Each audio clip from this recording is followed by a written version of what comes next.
We'll start with you, Cooper Webb. Cooper, we know you're great in Seattle and you shine in these race environments, but there are no guarantees. Did tonight test you? Hello?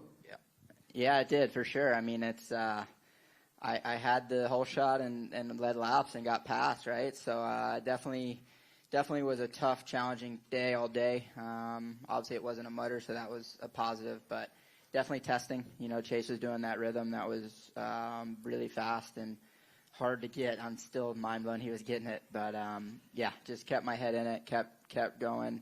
Obviously, lappers you never know what can happen there, and mistakes and just getting around the track. But there late, I felt like we were pushing, you know, a limit that was gnarly, you know, comparatively how the track was going, just crazy how it ended up. So, yeah, overall pumped to get a win. Definitely was fired up in a good way, and definitely will feel good. Congratulations on this win. We'll open up to questions from the media. Scott Yarjo, Moto Now. Some of the race this year compared to last year in Seattle, like Chase losing by like less than a second to Cooper both times. How similar were the track conditions? I guess this is for both of you. How similar were the track conditions this year, and like were you thinking like having flashbacks to Seattle last year? Yeah, honestly, it was a bit as much similarities as it was different this time around. It's I felt like there was literally nowhere else to go tonight. In some of the areas, it was physically impossible to stay out of the ruts to where, from what I can remember last year, you could kind of get away with the rhythms mostly every lap, to where tonight you physically couldn't sometimes. So I think tonight the track being slower and lower lap times, and we did more laps, so it got a little bit gnarlier in my opinion. But yeah, it's insane. I wish we had GoPro or, you know, Insta360s to be able to see how insane that is for I guess a normal person. Yeah, it was I don't know why this morning I was like, man, I think it's gonna be drier than last year, and then the practice was like, it was pretty soft, but it wasn't too bad. And then I did the opening ceremonies lap, I'm like, wow, it's really, really soft. So it was gnarly, and I think the pace this year was even higher than last year, which is crazy. It was, like Coop said, we were pushing the limits. I was getting that rhythm, which was helping me a lot, and he was better than me in all the tight stuff, like after the triple. So it was kind of a cat and mouse kind of thing. And there was like some places, like you said, like after the finish line, you couldn't. I don't know, Kenny was going wide, but that jump into that turn, we were landing into just like outdoor bumps, which was pretty crazy. And the whoop section was really gnarly.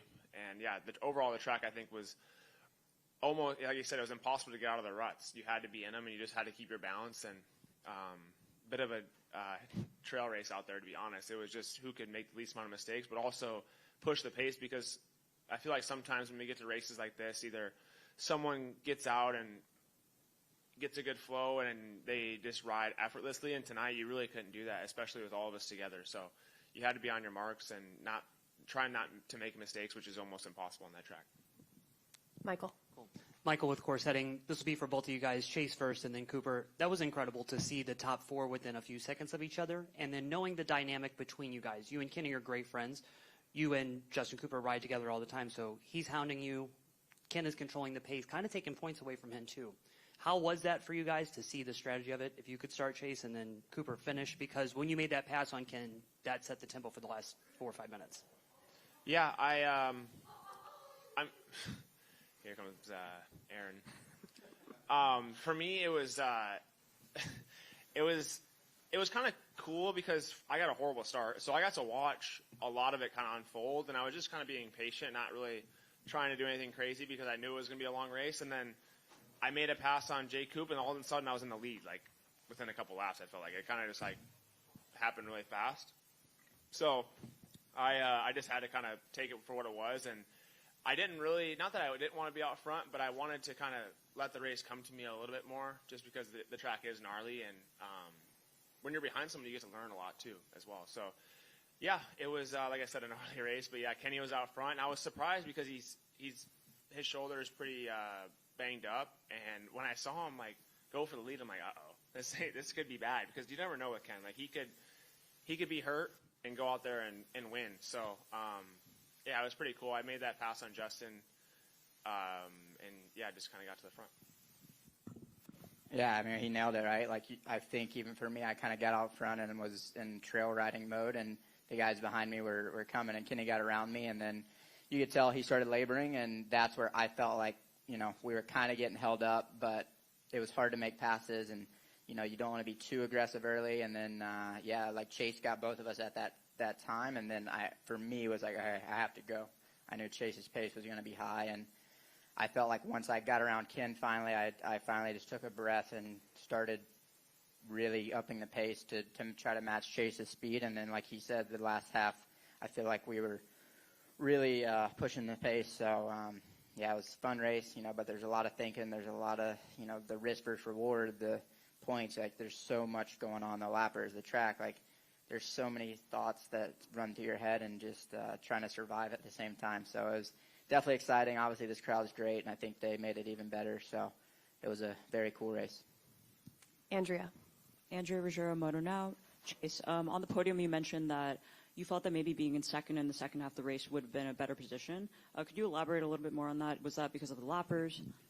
A little bit because of the lappers, but also I think when you're in second, you learn a lot from where the guy's going, and then once you're out front, the track changes so much that you don't really know if your line's the fastest. Like, you can I can hear where Cooper's at, and I know kind of what to do, but when lines change, it's harder for you to make more decisions out front. Just, you don't want to leave the door open. You don't want to do anything stupid. So, being in second, obviously, it's not where you want to be, but it is in a race like this. It can help you. So, and I think even when I got into the second, or when he passed me, towards the end, it was almost like you could really surge and kind of make your choices on where you wanted to go fast. And I clipped that 3 last lap. I wanted to go 3 on and make it a closer race, obviously, but I missed it. And yeah, it was almost same as last year, just a left-hand turn instead of a right. So. Yeah, it was a good race. Honestly, I got second, and it's a bummer, but it was a really good ride between both of us. I don't think there's much that I can hang my hat on. Just trying to be better. Michael? Yeah, okay, now we get into the last little bit. Chase, you were pretty frustrated after the race was over. I saw you toss your goggles. No big deal, but you did it. And, tensions are high. Coop, you made some comments today after you got the fastest lap in time qualifying. You guys are both knowing now this is time to get serious. There's no more Triple Crowns. We have those 4 Northwest races and then the 2 to go. It's all out from here. How is it to just have heads-up racing now?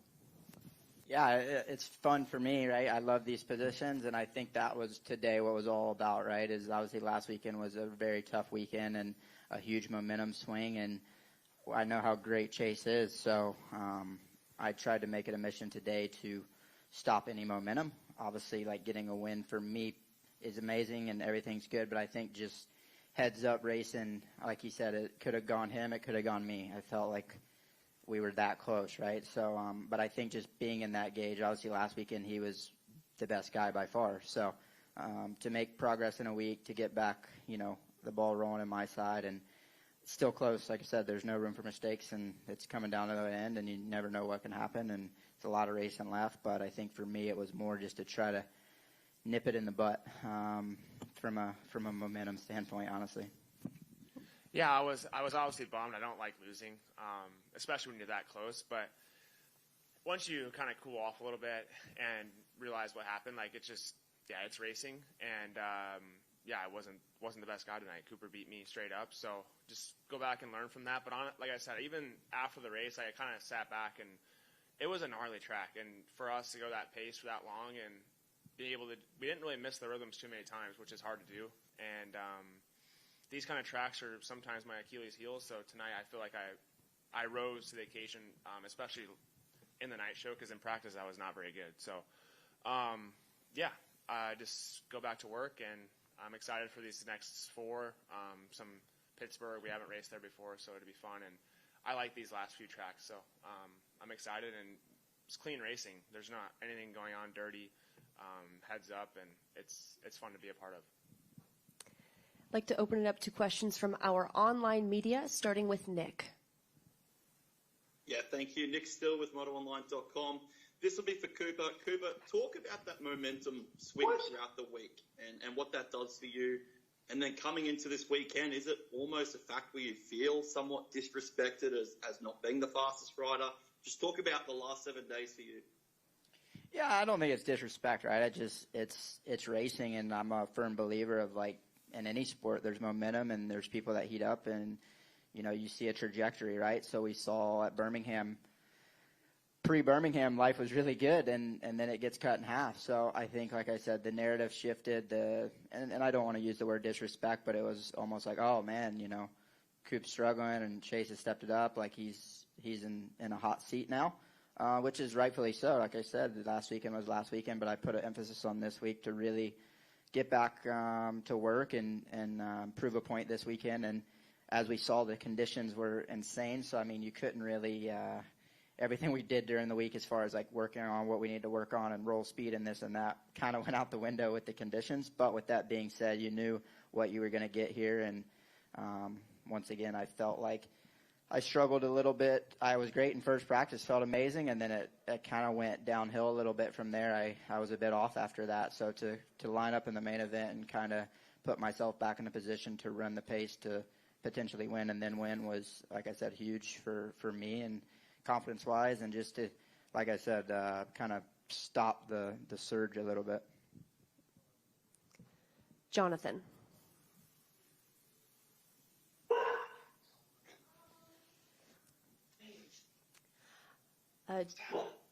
Jonathan, you may be muted.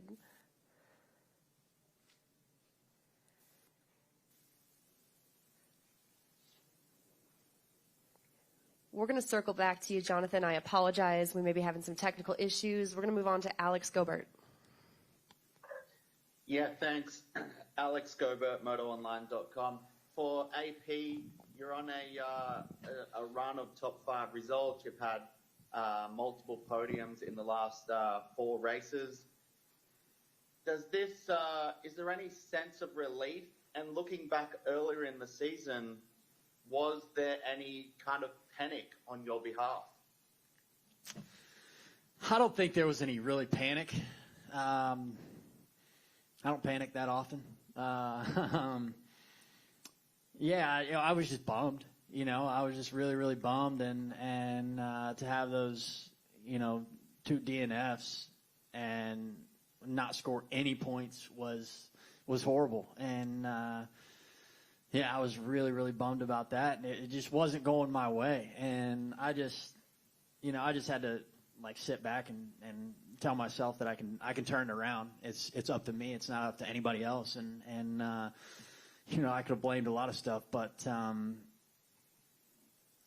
I don't know. I just told myself that I needed to keep positive and keep having, you know, keep trying to have good days at the track. And then, you know, I clicked off a couple, and then it started linking up, and next thing I know, I had a really good week, and that was the week before Daytona, and had a really good race at Daytona, and then it's just kind of been clicking off good day after good day. And I think consistency, you know, brings confidence, and I think that's why my starts are pretty good, is because I got that confidence back, and I don't know. I just, it's like a light switch. I just turned it on, and I just started having good days, I guess. Nick from Winners Take Y'all. Hey, thanks, Haley. Hey, this is kind of a 2-part question for Chase and Cooper. Chase, you came in, showed a little athletic maturity tonight in that last turn, but you were coming in hot. Did you feel that, did it cross through your mind just to go in there, that blitz that inside and take both of you out? And then, Cooper, did you feel him coming in so hot on that last corner? And AP, tell Savannah we said happy birthday. Thanks. Yeah, I mean, it was almost the same as last year, but this year I feel like I was in a MotoGP race. I went way wide, and he didn't give me any room. There was nothing I could do in that turn. I mean, it was just what he did last year. I was kind of expecting him to do that, obviously, but yeah, I was obviously setting up to see if I could squeak inside. I made the turn very wide, but yeah, he closed it off. He knows what to do. The biggest thing was I missed that 3 on to the tabletop in the rhythm of that section before that. I feel like I could have got next to him right there, but is what it is. I feel like I said, it was a dogfight down to the finish line, And the race went by pretty fast in my mind. I was kind of like, it's going to be a lot of laps. It's going to be kind of a marathon. But to be honest, it went by pretty fast. I think with all the lappers and having to be laser focused on the track, it made it go by quick. But yeah, good race, and yeah, he left me no room. Yeah, no, I definitely made sure there was no way of getting in there unless we went through the bales. So I was expecting, like he said, him to do that fast rhythm there and kind of get closer than maybe what he was. Obviously, looking back, I definitely had a little bit more room than I maybe thought I did. But yeah, I wasn't taking any chances whatsoever. Got time for 2 more. Adam. Adam from Track Talkers. This one's for AP. I apologize for coming in late. Let's go, AP.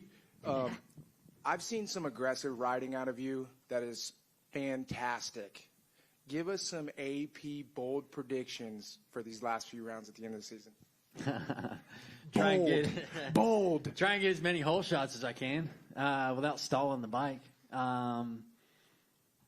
Yeah, I want to win one of these things, man. I feel like I missed a shot tonight because, I mean, these guys were on another level. But who knows? If I could have got out front and ran a couple good laps, who knows what would have happened. But I really want to win one or maybe 2 of these things, and just keep that consistency going. You know, I'd like to finish better than third, but no, I just want to get out front, run laps, and get used to being up there again, and just get good starts and be as consistent as I can be, and have fun. If you were to get out front in Pittsburgh, what to you is going to be the crucial factor for you to get the win? Man, I guess after halfway. I just need to stop worrying about what's behind me, I think, because I have a tendency to, get out front and like not watch behind me, but just kind of keep an eye on what's going on behind me. And I think I just need to stop doing that. I just need to focus on what I'm doing and just focus on the race that's ahead of me. And I think I'll be better about it. But yeah, if I get out front in Pittsburgh, brother, I'm wearing my Bengals jersey up on the podium for sure. Let's go. I'm wearing that Burrow jersey up on the podium. Supercross is good and whatever, but I think AP's maybe going to race Ironman GNCC. Oh. And he's talking a big game, so I think I'm going to have to be his mechanic. We would love to see that. Yeah, so he's quick fill guy. Yeah, I might mess up the quick fill, but might have to be his mechanic for Ironman. That's what we're looking forward to. We're not really worried about the Pittsburgh thing, more just Ironman GNCC. I'm coming for Johnny G, and I'm coming for Caleb on my KTM two-stroke. I love XC. it. I love it. One last question, Karaya. Karaya, Moto Legacy's book series. What adjustments, if any, did you guys make to your bike setup between the heat and the main race? I actually did make a change tonight, first time in a long, long time. We made a shock and fork change, and that's not normally like me, but it clearly paid off, and got to give it up to Gilly and the boys. They did a great job, so that was a big change for me. I kind of kept it pretty simple. After the heat race, I went a little bit higher in the rear just to get the back end up because I was struggling on, traction in the front. So I just wanted a little bit more weight on the front to try to get some traction. I think that was about it.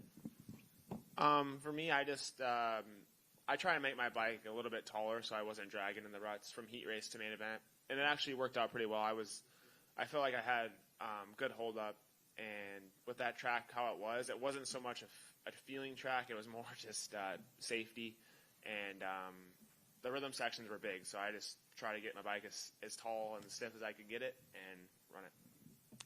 Gentlemen, thank you and congratulations. Cooper Webb, Chase Sexton, Aaron Plessinger, your premier class top 3.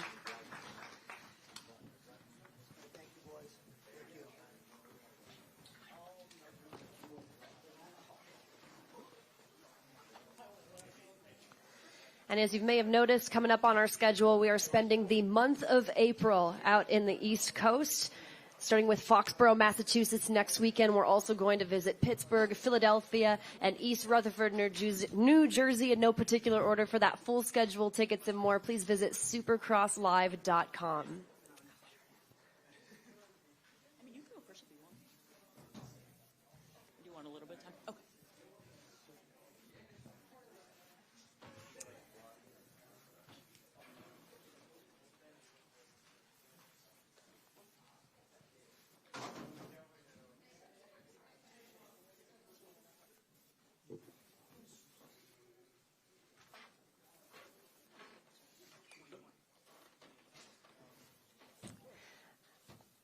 Okay, now it's my pleasure to welcome up our top three for the 250 Western Division. Cole Davies, his first career win.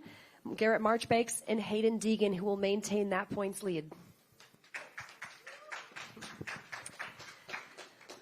Cole Davies, this is an unreal feeling. I feel like this is something, it seemed like you set the tone for early on in the day. I'm watching you just attack that track early on in qualifying. I know you were not satisfied even after that heat race win. So how much of today's tone was set early on? Honestly, not really. I qualified 11th. But, you know, I reset for the heat. I got that done, and then I was still not happy 100% with my bike. Made a few changes for the main, and that really helped.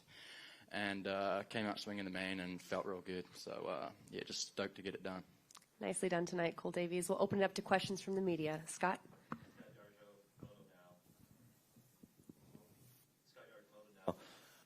Cole, like, how nervous were you, I guess, in those last few laps? And you kept kind of blitzing the whoops for most of the race. Was that something you like had a game plan for? Or did you consider jumping them? Yeah, I mean, I spoke to Swanee before the race. I'm like, skim the whoops? He's like, yeah, I think so.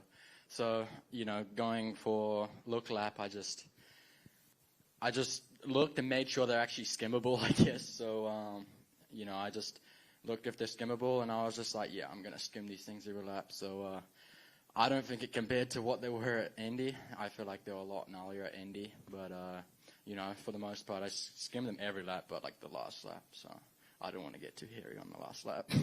And then how, like, at such a young age, how are you, like, so good in the whoops? We saw you in Indy. We see you here. Is that something you're just, like, training, like, all week long? Or I just got to let them hang. Adam? Adam from Track Talkers. This one's for Cole Davies. We know you're a fun guy. We love it. But in all seriousness, this is probably the biggest moment in your career and in your life. This is kind of what you've worked for your entire life. How big is this moment for you? And who are the people that you want to talk to, you want to thank? And who are the people you were thinking about when you crossed that finish line? Yeah, it's definitely been a long road to get here. But, you know, the people I'd like to thank, you know, just everyone back home, you know, my family, my friends, my mom and dad, my sisters. You know, Ben Townley, I definitely wouldn't be where I am without him. He took me under his wing to, you know, get me to the States and get me racing. And from there, Will kind of took the charge, and can't thank Will enough. I wouldn't be here without him. You know, it takes a lot of people to get where I am today, and you know, just a lot of hard work to get here. Thank you. Andrea Ruggiero, Moto Now. Hayden, we obviously saw you and Julian getting into it after the race. You've been hitting his helmet. Could you tell us what was said between the two of you? Yeah, it definitely gets a little rowdy, but I guess all I can say is we're boys being boys, and he grabbed my helmet first, and I was like, hey, don't touch me. But I don't know. It is what it is. It's racing, and I don't know. Someone said he's going to get payback or whatever, but yeah, we'll see. Michael Antonovich with Course Heading. This is a follow-up for you, Hayden. How was the main event as a whole? Because it got off to an eventful start. You rallied your way back. To have that stuff happen in the last few laps, was that the motivation the whole time? Were you trying to set that up, or when the opportunity happened, you're like, I got to do it? No, I actually kind of missed the bike setup. I realized that, like, literally the first rhythm, I was like, damn, I'm way too soft. And I hit that triple after the finish, and instantly my front just blew through and tucked, and I was like, going for a ride, and got back up, and I knew I was a little probably mid-packer, so, I mean, it's the first lap, and you go down, and my goal was just to get to the podium or pass the guy at second in points so I can make that points gap bigger, and just kind of dug hard, and it was definitely a scary race, though, because I was like, obviously my bike wasn't exactly where I wanted, so I was over-riding and getting pretty sketchy, but, I mean, in the end, we made it happen, got on the podium, and gained 2 more points. Karaya. Moto Legacy's book series. So how do you guys feel about your competitors? Is this for all of us? All of you guys. I mean, they're chill. I mean, Cole's really chill. He just go with the flow. I don't know. Everyone's pretty good to me. I don't know. I don't think anyone messes with me. They know I'll do something back. So it's pretty mellow with me. I'm a pretty big guy. So, yeah, I try to be pretty mellow with it, though. Adam. Adam from Track Talkers. This one's for Garrett. We've seen you at those first couple rounds. Definitely struggle at the back half of that main event. But that clearly was not the case tonight. Other than healing, obviously we know you had that injury. What made the difference? I don't know. I just, after Indy, just kind of dug deep into some things outside of riding and in riding. And I don't know. I changed trainers after the injury and practiced before A2 it was, and started working with Brock Tickle for on the bike stuff. I kept working with Alex Martin off the bike, and just made some big changes. But after Indy, I just really dug deep, found some things on the bike. Me and Brock started working on some other things on the bike to help me with just technique, chassis stuff, and just some sprint stuff here and there. But I don't know. It seemed like I found some things, and it really helped. And, tonight just everything was clicking. Had my best qualifying, even though it was sixth. I suck at qualifying. I don't know what the deal is. But once that gate drops, though, I'm a definitely different guy, and I definitely like racing a lot more. So I don't know. It was nice to kind of get the monkey off my back and finally get a podium again. It's been a long time, and I'm happy to do it for the team. Congrats. Thank you. We're going to bring our online media into the conversation, starting with Nick Still. Yeah, thank you. Nick Still with MotoOnline.com. For Hayden, you mentioned bike setup was a little bit off. You made a little bit wrong decisions. Is that sort of a factor in going down in both the heat and the main event? Just take us through that, and then getting back up and making your way through the pack in the main event. Yeah, in the heat race, I kind of, since it was a fresh track, I didn't know whether Cole was going to rip that outside or not. He ended up cutting down to the lower rut, and my front wheel got stuck on his foot peg, so that was that one. And then the main event, that first lap, just tucked the front. And I ride my bike really hard when I race, but at the practice track, I ride it pretty I flow around the track pretty well. And maybe it's because I know the track so well, I can flow around at the farm. But when I get to the race, I'm really aggressive, and I feel like now I got to figure out how to make my bike handle that, because so far, here and even Indy, I just felt like I was just blown through way too hard. Mitch.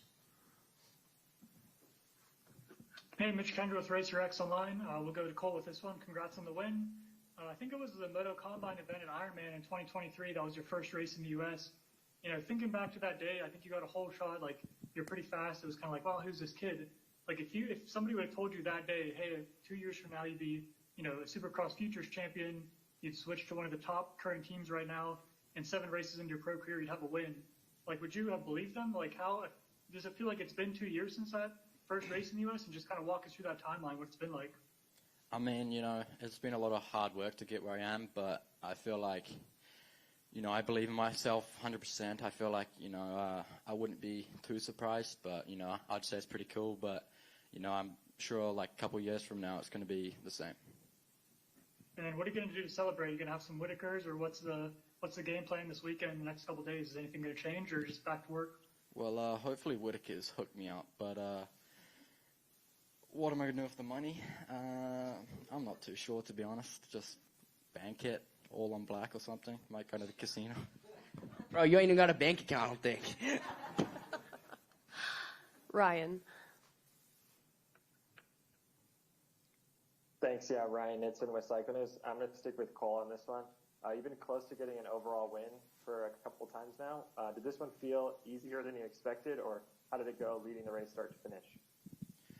I got off to a good start, and, I was confident going into the race. I'm always confident that I'm going to go in and win. I wouldn't want it any other way. I'm always confident I'm going to go in and get a good start, focus from there. But for the most part, I got a good start, and then Juju got past me, and then I passed Juju again, and then I kind of just pulled out a bit of a gap from there, and then just managed the race from there, I feel.